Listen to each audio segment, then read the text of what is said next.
You speak of the global elites.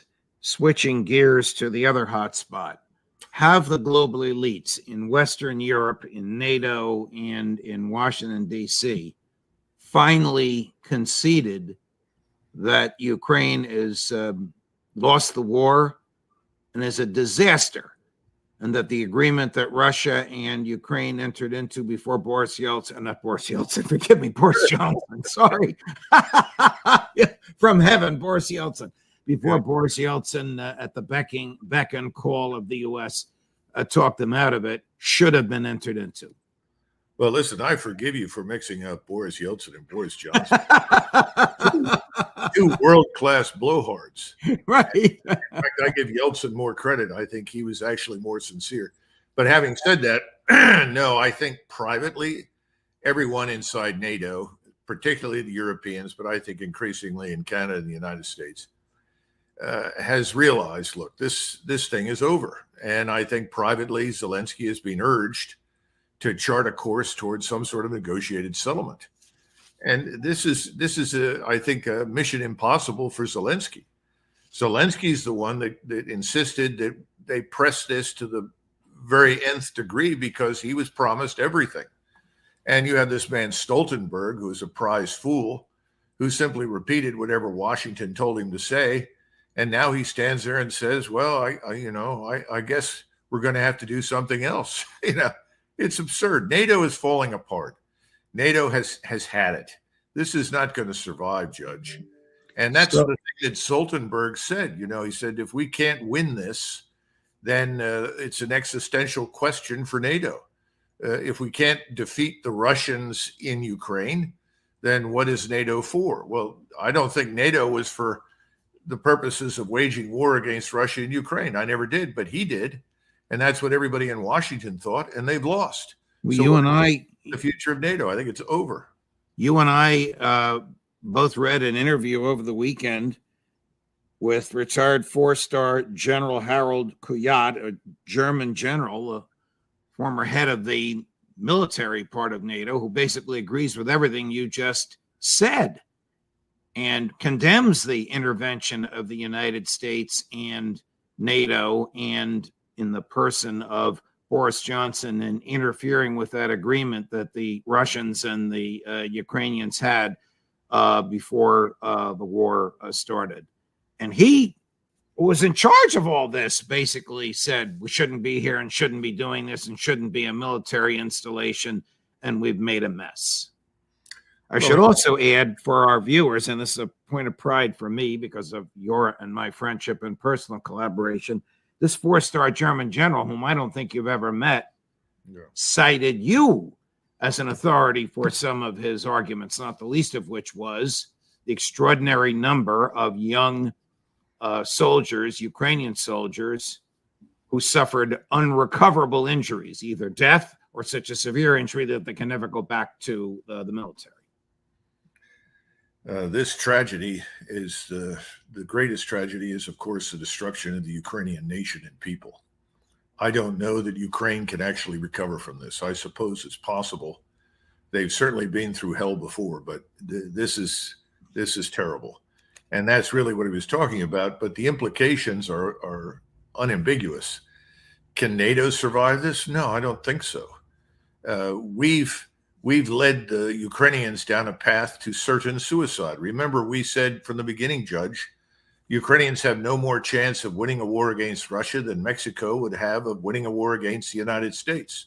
No one listened. Instead, you were immediately pilloried or castigated as a Putin agent, right?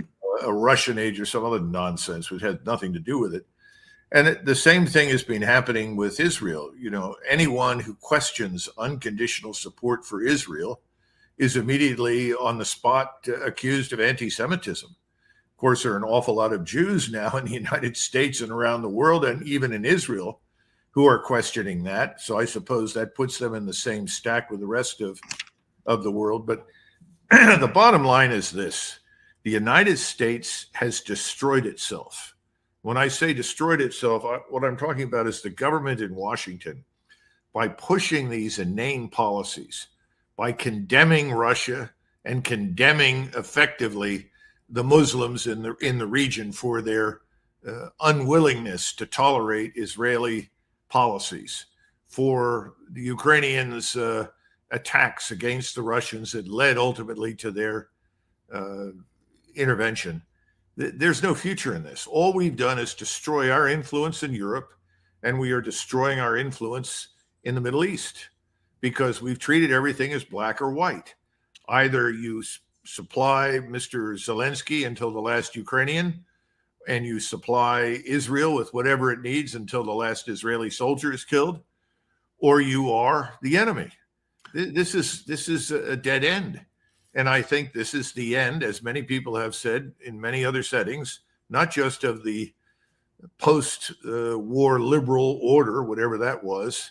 And I think we know that it was just an order set up to enrich us, and probably also of our imperial aspirations. I think finally Americans are going to step back after all these many, many years of failed interventions and meddling and say, what are we doing? This is insane. This has got to stop. And that's why no one will come forward publicly and admit to anything being wrong. You know that, Judge. So here's Ukraine as I see it. There's political infighting between the head of the government, President Zelensky, and the head of the military, General Zaluzhny. Elections in 2024 have been canceled. They have blocked borders so people can't leave. And they're talking about imposing a draft on everyone, both genders, from age 7 to age 70. Inconceivable by our standards. But that would tell me this is the end of the Roman Empire for them. This is the end of it. Does Ukraine have a war plan for 2024, which is just a month away, Colonel? No, not at all. In fact, Avdiivka, and I apologize to the Russian and Ukrainian speakers if I got that wrong, because my command of Slavic languages is poor, if any. Avdiivka is on the verge of surrender. That is a large body of Ukrainian troops. I don't know precisely how many, but let's say several thousand. It's the last sort of bastion of Ukrainian resistance, and there are talks ongoing right now about a mass surrender of those Ukrainian forces to the Russians. I think it's going to happen. When that happens, it's over. And Zaluzhny, I think, knows that. And he has made, statements indicating that it's time to come to terms with that particular reality, which explains why Zelensky and others have called for his head. Remove him, replace him. We fight on. It's not going to happen. The real question is what happens to Zelensky. Right. I was going to ask you that next. What do you think? Does he flee? Does he get assassinated? Well, I think he's on the same path as Mussolini. I think that's pretty clear. The sooner he goes is probably the better for him. But again, I think, as I mentioned the last time, this part of the world is a tough place, and I'd be surprised if he escaped the old ice pick in the skull at some point, whether he stays or leaves. And I think the world will discover what a terribly corrupt and despicable individual he really is. I remember, being castigated for making comments that Zelensky was by no means a patriot or a hero, by pointing out that Zelensky could not speak Ukrainian, that Zelensky was a Russian speaker. And Zelensky's ties to anything in Ukraine were really questionable. Yet he was picked, he was installed, he rode in on a peace platform, and then he signed on for unending war and destruction for the people of Ukraine. He's not going to escape accountability for that. Yeah, and I'm not sure about Zaluzhny either. I mean, Zaluzhny still retains some measure of respect from some people, but he's been on top of this thing. At some point, people are going to ask, the best thing I can tell you is if you go back to March of 1943, on the 2nd of February, 1943, Stalingrad fell. And then Hitler's birthday came up on the 20th of April. And all the 4 stars in the German armed forces signed a birthday greeting declaring their loyalty to the man. And several people privately stood around and said, what? After Stalingrad, which was absolutely his fault, you're signing a pledge of allegiance to this man? I think Ukrainians are going to start asking the same kinds of questions. What is going on with the generals? But the generals, Ukrainian generals, and even Zelensky know how to count. presumably, they don't have the manpower. No. They don't have the women power. They don't have the reserves. They must know that this can't go on any longer. And Joe Biden is still feeding them ammunition and equipment, and they don't have the human beings to use it. Well, this is something else that General Kuyat pointed out in his interview, and he was very right to do so. He talked about the time and effort that was required to train people to cooperate between arms and across service lines. In other words, what we call joint warfare sometimes. I like to call it integrated combat operations, where people know how to integrate all the various capabilities, whether it's indirect fire, artillery, mortars, rockets, missiles, attacking ground forces, mounted, dismounted. That takes years, and you have to have some sort of institutionalized memory for any of that to work in battle. And he pointed out the Americans, as always, have focused on technology. We have this view that if we just spend enough money and buy the right stuff, that we are going to win, that technology solves all the problems. It doesn't. And we're finding that out in Ukraine. And I think this will be found out in the Middle East once this regional war begins, which I fear more and more that it will.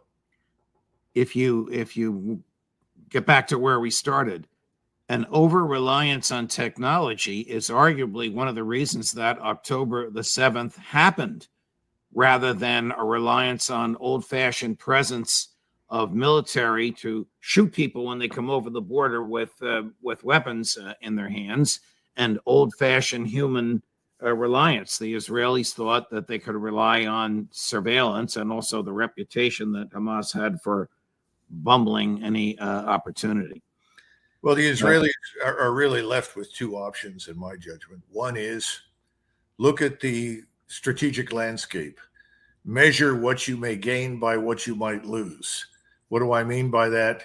Let us say you've got voices saying, let's complete the job. Let's get it over with. Let's drive all these people out. Let's flatten Gaza. If you do that, what do you get? I think what you get is a regional war.